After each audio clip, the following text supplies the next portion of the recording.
कीजिए। हुजूर तहसीन मिल्लत का कलाम है और मुझे बहुत पसंद है, इंशाल्लाह आपको भी पसंद आएगा। अगर तहसीन मियां से मोहब्बत है तो कह दो सुभान अल्लाह, और बुलंद आवाज से कहें सुभान अल्लाह।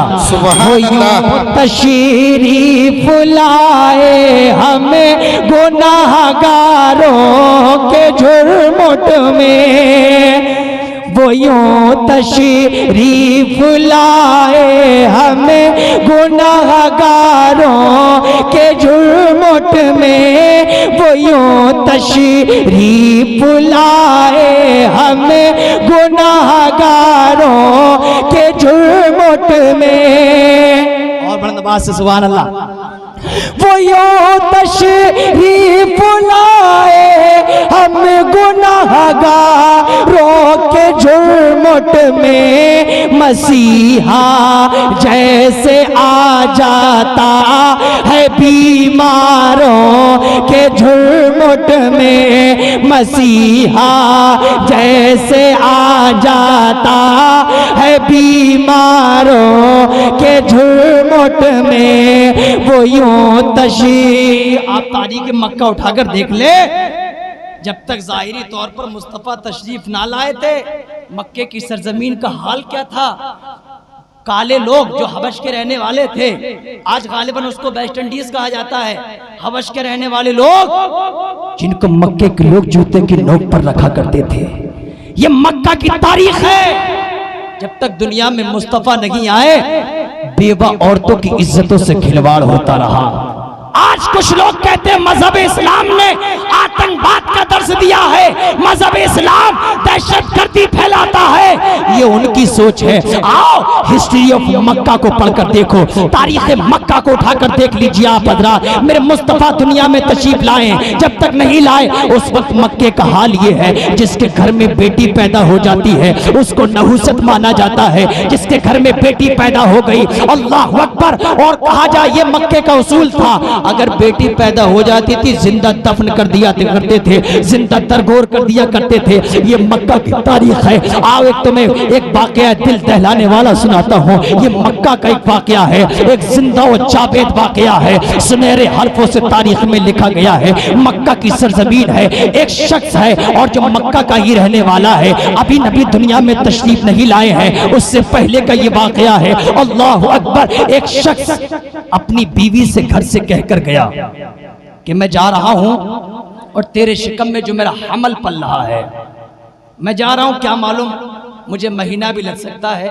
साल भी लग सकती है, और क्या मालूम मैं वापस भी सफर से ना आऊं। तेरे शिकम में जो मेरी औलाद है, अगर ये बेटा हो तो इसकी परवरिश करना, अच्छे तरीके से पालना, और अगर बेटी हो तो हमारे दस्तूर के मुताबिक, हमारे अजदाद का जो तरीका रहा है उसी तरीके के मुताबिक इस बेटी को जिंदा दफन कर देना। याद रखना ये मेरी नसीहत है, और लौट कर ना आऊं तो मेरी ये वसीयत भी है। अल्लाह अकबर।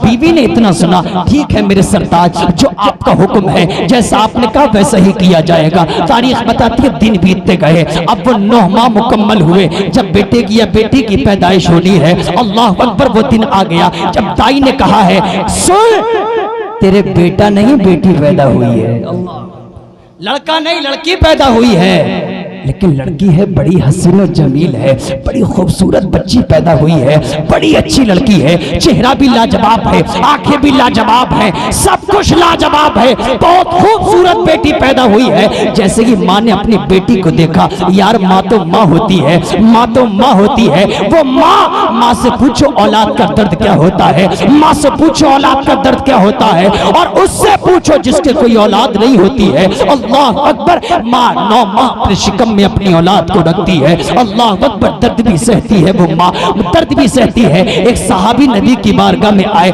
आने के बाद अरीजा पेश किया, या रसूल अल्लाह, मैंने अपनी माँ को कांधे पे बिठाकर 7 मर्तबा पैदल हज कराया है।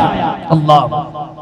मदीने से खाने काबे का हज कराया है 7 मर्तबा कांधे पे बिठाकर पैदल, और कोई करीब में नहीं है। तुम ये सोचो मदीना भी पास में है, मक्का भी पास में है। जो लोग हज करके आते हैं उनसे आप पूछना, गालिबन मैंने पूछा एक हाजी साहब से, 450 किलोमीटर का रास्ता है मक्का और मदीना का, 450 किलोमीटर। अल्लाह अकबर। तो वो कहते हैं या रसूलल्लाह, आका मैंने अपनी माँ को 7 मरतबा कांधे पे बिठाकर पैदल हज कराया है, आका क्या मैंने अपनी माँ का हक अदा कर दिया? आज वो औलादे सोचे जो अपने माँ बाप को सताते हैं, जो अपने माँ बाप को मारते हैं। अल्लाह अकबर। तारीख बताती है इतना मेरे आका से जैसे ही अरीजा पेश किया, मेरे आका ने इरशाद फरमाते हैं, मेरे आका मदीने के आका, मक्के के सरदार, मदीने के ताजदार, दोनों आलम के मालिक व मुख्तार, आका ने इरशाद फरमाया, ऐ सहाबी तुम हक की बात करते हो, तुम माँ के हक की बात करते हो, माँ का हक जानते हो कितना है?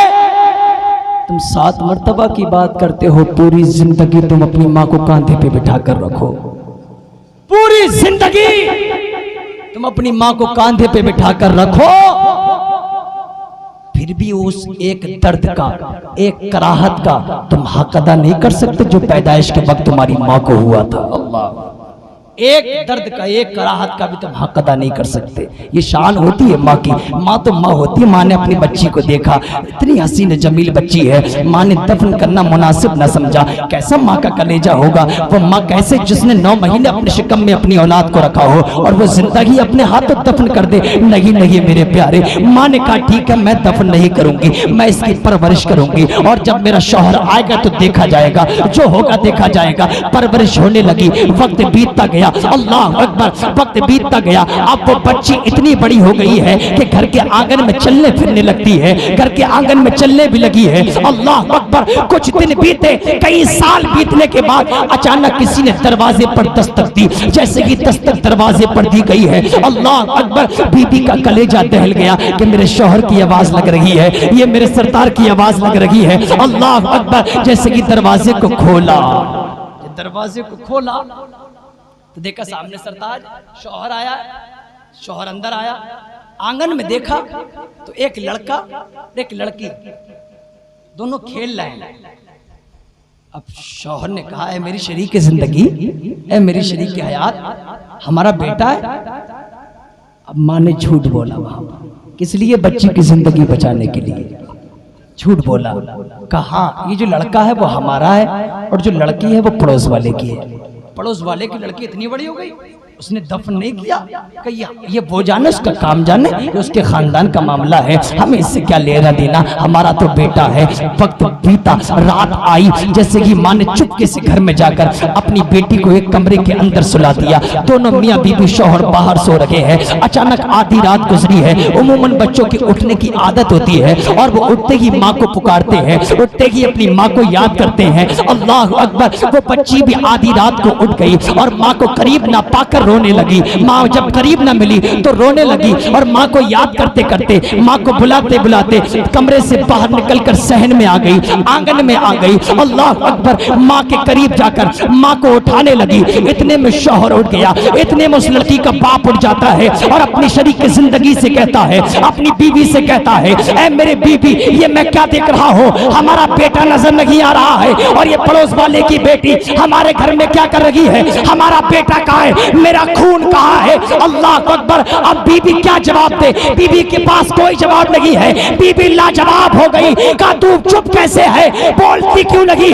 मेरा बेटा कहाँ है? उसने कहा मेरे सरदार, ऐ मेरे शौहरे नामदार, मैंने आपसे झूठ बोला था, हकीकत में ये बेटी हमारी है, बेटा पड़ोस वाले का। बेटी हमारी है। इतना सुना बाप की आंखें लाल ताल होने लगी। बाप गुस्से में लाल पीला होने लगा।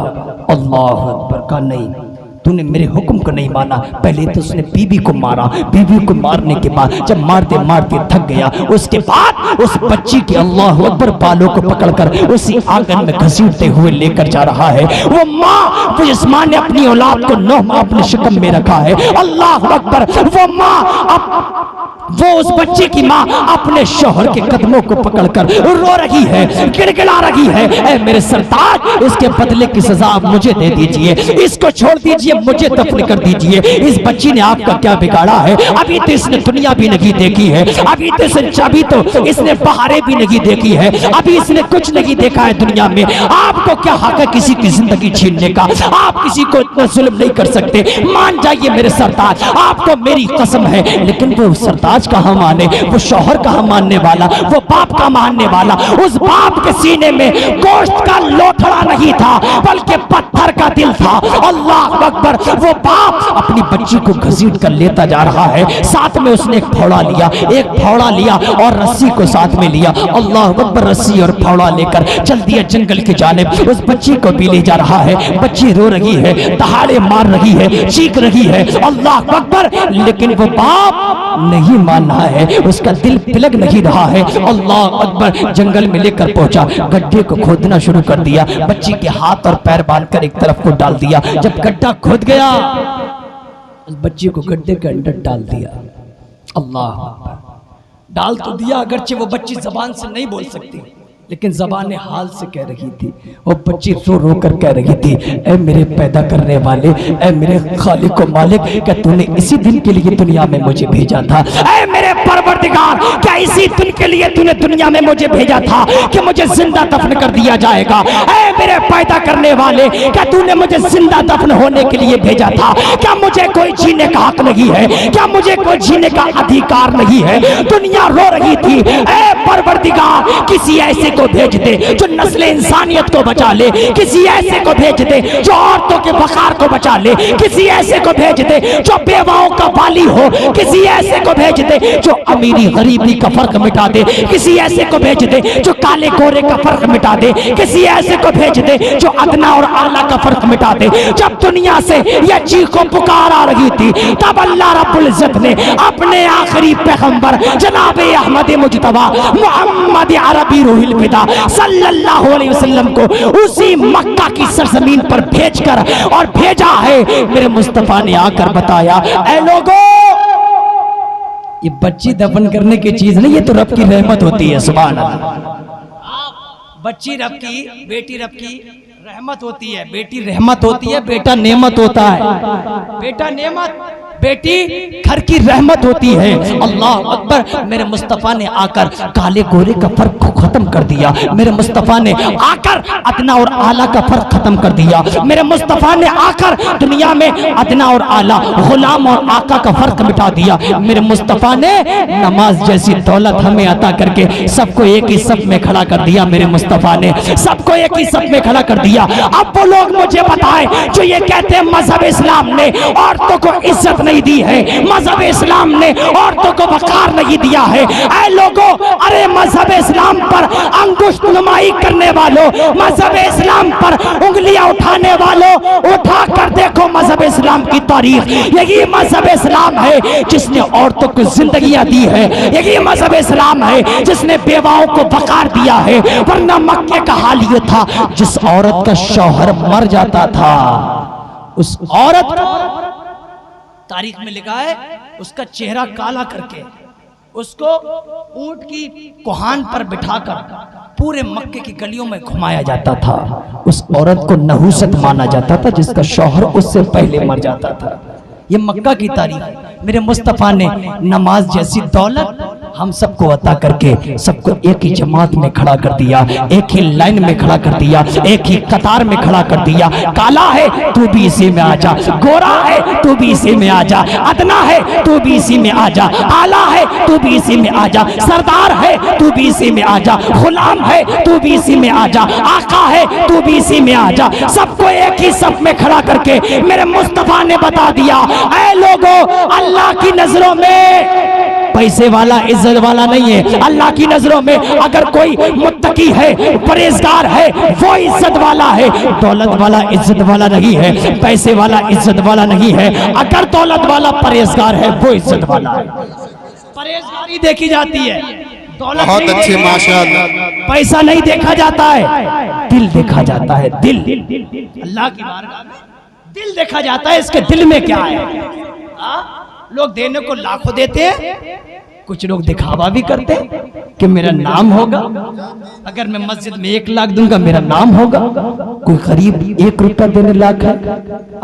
तो याद रखो, अगर उसने 1 रुपया दिल से दिया है और उसने 1 लाख दिखावे के लिए दिया है कि लोग मेरी वाहवाही करें, लोग मेरा नाम ले, तो याद रखो उसका 1 लाख देना बेकार है, उसका 1 रुपया देना काबिल कबूल है। हाँ, 1 लाख देना बेकार है अगर वो दिखावे के लिए दे रहा है। जब भी नेक काम में खर्च करें तो सिर्फ जहन में यही हो, दिल में यही हो कि सिर्फ अल्लाह को राजी करना है, सिर्फ अल्लाह को राजी करना है, सिर्फ अल्लाह को राजी करना है। अल्लाह अकबर। मेरे प्यारे, तारीख बताती है सबको मेरे मुस्तफ़ा ने एक लाइन में खड़ा कर दिया। तभी तो डॉक्टर इकबाल ने शेर कहा था, क्या खूब कहा है कि एक ही सफ में खड़े हो गए महमूद व अयास, एक ही सफ में खड़े हो गए महमूद व अयास। ना कोई बंदा रहा ना कोई बंदा नवाज, ना कोई बंदा रहा ना कोई बंदा नवाज।